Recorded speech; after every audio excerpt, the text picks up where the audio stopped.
사사기 16장 18절로 22절까지의 말씀, 우리 다 같이 한 목소리로 합독하겠습니다. 들릴라가 삼손이 진심을 다 알려주므로 사람을 보내어 블레셋 사람들의 방백들을 불러 이르되, 삼손이 내게 진심을 알려주었으니 이제 한 번만 올라오라 하니, 블레셋 방백들이 손에 은을 가지고 그 여인에게로 올라오느니라. 들릴라가 삼손에게 자기 무릎을 베고 자게 하고 사람을 불러 그의 머리털 7가닥을 밀고 괴롭게 하여 본즉 그의 힘이 없어졌더라. 들릴라가 이르되, 삼손이여, 블레셋 사람이 당신에게 들이닥쳤느니라 하니, 삼손이 잠을 깨며 이르기를, 내가 전과 같이 나가서 몸을 떨치리라 하였으나 여호와께서 이미 자기를 떠나신 줄을 깨닫지 못하였더라. 블레셋 사람들이 그를 붙잡아 그의 눈을 빼고 끌고 가사에 내려가 놋줄로 매고 그에게 옥에서 맷돌을 돌리게 하였더라. 그의 머리털이 밀린 후에 다시 자라기 시작하니라. 아멘.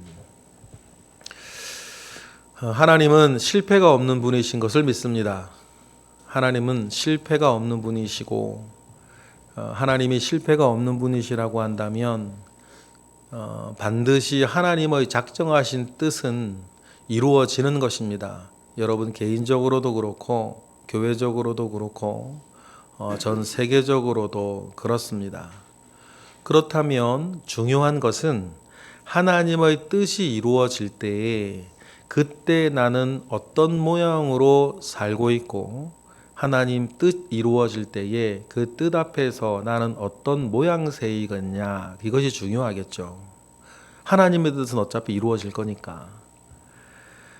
그런데 우리가 하나님의 뜻 가운데 나아갈 때에 그 뜻 가운데 부합되어진 삶을 내용적으로 잘 채워가며 살면 하나님의 뜻이 이루어지는 그 과정과 순간은 우리에게도 참 기쁨과 행복과 별과 같이 빛나는 순간이 될 것이고, 우리가 하나님의 뜻이 이루어지는 방향과 우리의 간격이 멀면 멀수록 우리는 비참하고 어려운 가운데에 하나님의 뜻이 이루어지는 것을 눈으로나 몸으로 체험하게 될 거예요.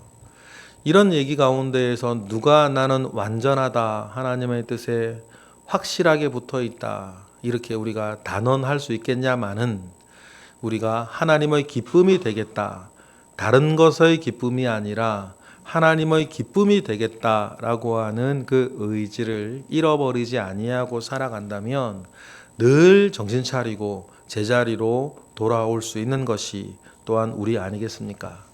그 뜻과 멀어진 그 일들, 그걸 실수라고 하면 실수할 때 있습니다. 그런데 여러분, 실수가 반복되면 그것은 실수가 아니라 실력 아닙니까? 실수가 자꾸 반복되면 여러분, 그건 실수가 아니라 자기 본성인 거예요. 삼손에게는 반복되는 실수가 있었습니다. 실수가 반복되고 있다면 그건 삼손의 본성인 거예요. 우리가 삼손의 이야기를 읽으면서 삼손이 실수를 반복하는 그 한 지점이 있었습니다. 이방 여인이었어요. 이방 여인 가운데에서도 가나안 지역, 팔레스타인 지역보다 월등한 문명을 이루며 살아가고 있는 블레셋 사람들이었어요. 블레셋 사람들의 여자였죠. 삼손의 삶을 보면 크게 성경에 나오는 것만 3명의 블레셋 여자가 등장하지 않습니까? 자기 아내였던 딥나의 여자, 가사의 기생, 그리고 들릴라, 이 3명입니다. 이 3명은 삼손의 인생에 큰 전환점을 마련하게 되는 여인들이었는데, 이 3명의 여인이 공히 블레셋 여인이었고, 그렇다면 삼손은 반복해서 블레셋 여인 때문에 삶의 여러 난제를 끌어안게 되고 고통을 끌어안게 돼요. 그 중에 이름이 밝혀지는 여자가 한 명이 들릴라란 여자였는데, 이 들릴라는 삼손의 인생에 결정적인 비극을 초래한 음녀였기 때문이죠. 여차저차해서 가사에서 성문 부순, 삼손이 가사에서 성문을 혼자 부순 그 일로 블레셋 사람들은 절망했습니다. 자기들의 가장 중심되는 가사에까지 혼자 왔는데 그를 죽이려고 매복까지 하고 있었는데 혼자 일어나서 성에서 가장 중요한 성문을 혼자 때려 부수고 초인적인 힘, 그죠? 성문의 문설주와 성문짝을 들고 가사에서 헤브론까지 60km를 혼자 걸어가니 그 삼손의 모습을 보고 블레셋 사람들은 절망했고 저것은 인간의 힘이 아니라 분명히 신적인 능력이 내린 것이라고 생각을 했고 물에 빠진 사람같이 불하게 짖는 그 심정으로 그렇다면 삼손의 힘의 괴력의 비밀은 뭘지 알아내고 싶어 했고 그때 때마침 들릴라라고 하는 블레셋 여인에게 삼손이 빠져 있는 것을 보면서 모든 일은 시작이 되었습니다. 그래서 들릴라를 통해서 삼손의 힘의 비밀을 알아내기 위해서 애를 썼는데 삼손의 입장에서 처음에 장난이었겠죠. 장난으로 시작했는데 결국 그것은 점점점 음녀의 좁은 함정, 음녀의 깊은 함정이 되어서 삼손은 막 죽을 지경이 되어지고 결국에는 자기 힘의 비밀을 알려주게 됩니다. 삼손이 하는 이야기를 딱 들으니까 이전에 장난스러운 게 아니거든요. 진심을 다해서 말하고 있다는 것을 이 들릴라가 알아요. 지난 세 번의 실패로 인해서 들릴라 같은 경우도 블레셋 방백들에게 욕 얼마나 먹었으며 비난을 얼마나 들었겠어요. 네가 장난치냐고 말이요. 일 실패할 때마다. 그러니 돈의 눈이 먼 이 들릴라도 집요하게 이야기를 그 비밀을 캐내기 위해서 애를 쓰다가 이번에는 보니까 진짜라는 것을 알게 되니까 오늘 보면 18절처럼 얘기하는 거 아닙니까? 우리 18절 우리 읽어보겠습니다. 시작. 드릴라가 삼손이 진심을 다 알려줌으로 사람을 보내어 블레셋 사람들의 방백을 불러 이르되 삼손이 내게 진심을 알려주었으니 이제 한 번만 올라오라 하니 블레셋 방백들이 손에 은을 가지고 그 여인에게로 올라오니라 라고 이야기를 합니다. 참 이 들릴라라고 하는 여자를 보면 마치 마귀 같아요. 자기의 목적을 이루기 위해선 상대방 어떻게 되는지 상관없습니다. 여러분 그래서 마귀가 무서운 거예요. 절대 어리다고 연약하다고 봐주는 거 없습니다. 성경에 기록되어져 있는 것처럼 마치 배고픈 우는 사자와 같이 삼킬 자를 두루 찾는데 배고픈 사자가 뭐 다른 짐승 사정 봐주겠습니까? 이 드릴라도 돈에 눈이 멀어서 집요하고 끈질기게 포기하지 않고 돈 욕심 이루기 위해서 끝까지 몰아붙입니다. 그래서 이제 진짜다라고 하는 것을 알게 되니까 블레셋 방백들에게 연락해서 이제 한 번만 올라오라 이렇게 이야기를 하고 혹시나 또 실패하면 자기 꼴이 뭐가 되나 싶어서 19절처럼 미리 테스트 해봐요. 이 들릴라라고 하는 여자가 무서운 여자인 거죠. 19절 읽어볼까요? 시작. 들릴라가 삼손에게 자기 무릎을 베고 자게 하고 사람을 불러 그의 머리털 7가락을 밀고 괴롭게 하여 본즉 그의 힘이 없어졌더라 이렇게 합니다. 그래서 머리를 밀어버려요. 7가닥으로 밀어버립니다. 그리고는 이제 결정적인 일이 벌어지죠. 20절이에요. 다 같이 시작. 들릴라가 이르되 삼손이여 블레셋 사람이 당신에게 들이닥쳤느니라 하니 삼손이 잠을 깨며 이르되 내가 전과 같이 나가서 몸을 떨치리라 하였으나 여호와께서 이미 자기를 떠나신 줄을 깨닫지 못하였더라 이렇게 됩니다. 여러분 삼손의 힘의 비밀이 머리카락에 있겠습니까? 주술적인 어떤 능력처럼 삼손 힘의 비밀이 머리카락 자체에 있는 게 아니에요. 삼손은 태어날 때부터 수태고지 받을 때에 나실인으로 거룩하게 구별된 자로 하나님 아버지 앞에 자라고 살게 하였습니다. 아버지 마노아나 이름이 알려지지 아니하는 삼손의 어머니는 믿음이 참 좋았던 것 같아요. 잘 키웠겠죠. 그런데 우리도 많이 경험을 합니다. 부모가 신앙 안에서 아무리 잘 키우려고 해도 자녀가 받아들이지 않으면 그만 아닙니까? 삼손이 그랬던 것 같아요. 자기에게는 여러 나실인 구정들이 있었는데 삼손이 언제 그거 하나 소중히 여기고 지키려고 한 적이 없습니다. 삼손의 관심사는 그런 게 아니었어요. 삼손은 그저 여자 뒷공문이나 따라다니는 그 관심사만 가지고 있었지, 자기가 나실인이니 사사였니 이런 거에 대한 책임감이나 사명감이나 그런 게 전혀 없었죠. 나실인 규정 중에 삼손이 지키고 있는 건 하나도 없었습니다. 그런데 그런 삼손과 하나님의 관계를 신락같이 이어주고 있는 마지막 하나가 머리에 칼을 대지 않는 것이었어요. 삼손도 그걸 알았던 것 같습니다. 그러니 다른 짓은 다 해도 독주도 마시고 이방 여인하고 별짓을 다 하고 심지어는 블레셋 여인과 결혼도 하려고 하고 나실인 규정 하나 지키는 거 없었는데, 우리가 그런 사람이 있어요. 그렇게 막 믿음 좋지 않고 신앙생활 교회생활 잘하지 아니하는 사람인데 자기가 그래도 하나님 알고 예수 그리스도 믿는 사람으로서 마지막 이거는 내가 한다 이런 느낌 가지고 온 사람이 있단 말이죠. 삼손에게는 그것이 머리에 칼을 대지 않는 것이었던 것 같아요. 그런데 여러 들릴라와의 일들 가운데에서 결국 머리카락에 대한 비밀을 말해주고 머리가 잘려나가는 순간 어떻게 된 거예요? 삼손과 하나님 사이에 연결되어 있는 그나마 연약한 한 줄마저 끊어져 버린 거예요. 달리 표현하면 하나님에 대한 삼손의 마지막 신앙 고백마저도 저버려진 거 아닙니까? 그러니 어떻게 돼요?